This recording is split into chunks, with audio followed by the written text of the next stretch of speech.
This is Constance Love Johnson. I want you to understand what has taken place in the last 2 years. So, the Democratic Party has been set up on several occasions. I ran for local, state, council of state, then federal, then president, and I didn't pay my fee for the presidency. And if you don't pay your fee, you can't be considered. But I got a chance to walk through the process and understand it. Now, on this occasion, I ran for the U.S. Senate. I came back running for the U.S. Senate, and this time I put my family in. I involved my family just to see how well they would respond to it. They failed me so miserably. I was even hit in the head and picked up and thrown on my back by my brother. And my father refused to give me any financial assistance if it was related to politics, because my family people are Republicans and they would do anything for Trump.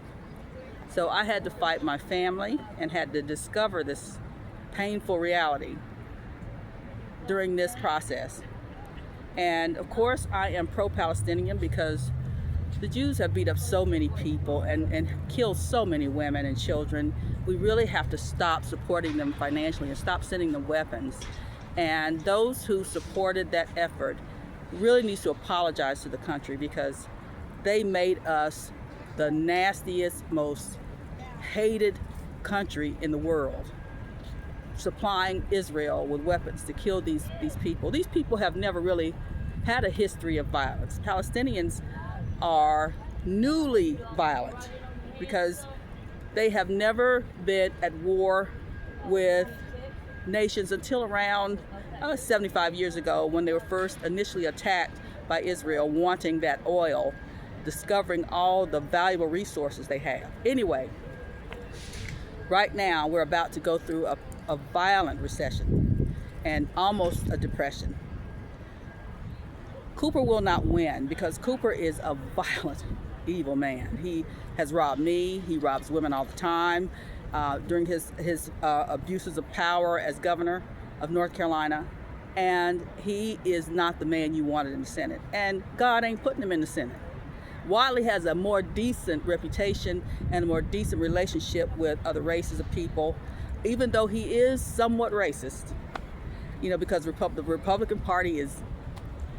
They make the wrong decisions sometimes. Sometimes I wish that I could blend some of the Republicans and some of the Democrats and form a new party. Sometimes I really feel that way, because we have just Democrats, black Democrats, who just bow and kiss everybody's butts if they gain some power, and it causes black communities, black regions to just suffer extreme poverty because we look so stupid in the process. And then you have some Republicans who are really decent and they look at the world in a different way. They want everybody to fight for the same pie, which is not possible, because in a region that is predominantly one race, the predominant race is really just holding back and being decent, kind of like South Africa, where Elon is from. South Africa could have easily killed every white person in that nation and kept right on going, because that's how many black people are there. But they're humble people, meek people, and they continued on and made their democracy possible without hurting anybody. A lot of black people were killed by the militia because those folks were extremely violent that moved into South African regions. And so Nelson Mandela, of course, suffered from it, but became president, and the rest is history. But in America, white people dominate black people because of their population, and they're very docile and very kind to all ethnicities, and they do their best to not be overwhelming and overpowering, because our Constitution is so honest and keeps everybody honest and grounded. And white people created that Constitution. They knew that eventually Washington, Jefferson, Adams, all of them, Hamilton, knew that this country would need a balancing of power to keep dictatorship out of it. And they really wanted freedom for everyone who worked hard and had businesses. In the 1700s, there were many black businesses. In the 1600s, blacks were already in the United States as Cherokees, already working and already building homes. And you come to North Carolina, look up the history, and you will find black Cherokees fighting white folk, trying to survive the new influx of these violent people. These violent white people coming from England and Spain and other European nations. But anyway, we are right now going to move into a really horrific experience when it comes to race relations and when it comes to sharing the pie. That democracy that Jefferson and Adams wrote about in the Constitution will be challenged greatly. It will still survive, but it will be challenged greatly by the Republican Party. And Whatley is not someone who gives a crap about democracy.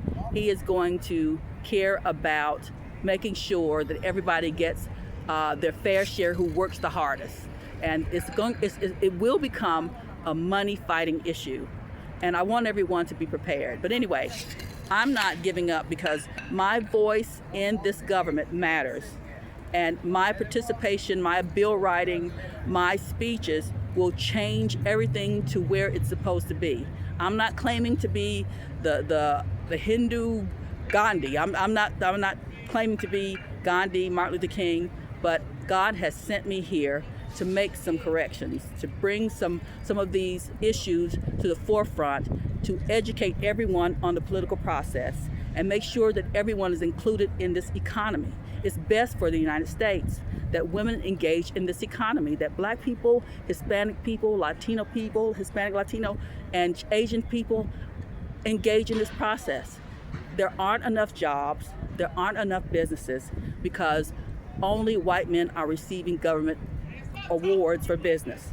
So I am not going to give up. I know I have to put my piece of the puzzle in to make sure these keys fit, turn, and open doors. I look forward to the next race. Next time, read everything you see about politics. Don't give up on reading. Don't give up on literacy. Don't give up on your nation. All of you who are moving out, move back and fight. It's worth it. I'm telling you, it's worth it. We'll get there. We just have to unite better, and we have to be more literate and active in our economy and in this political process. This is Constance Connie Johnson signing out for this time. Look forward to World Fair Bulletin. God bless you.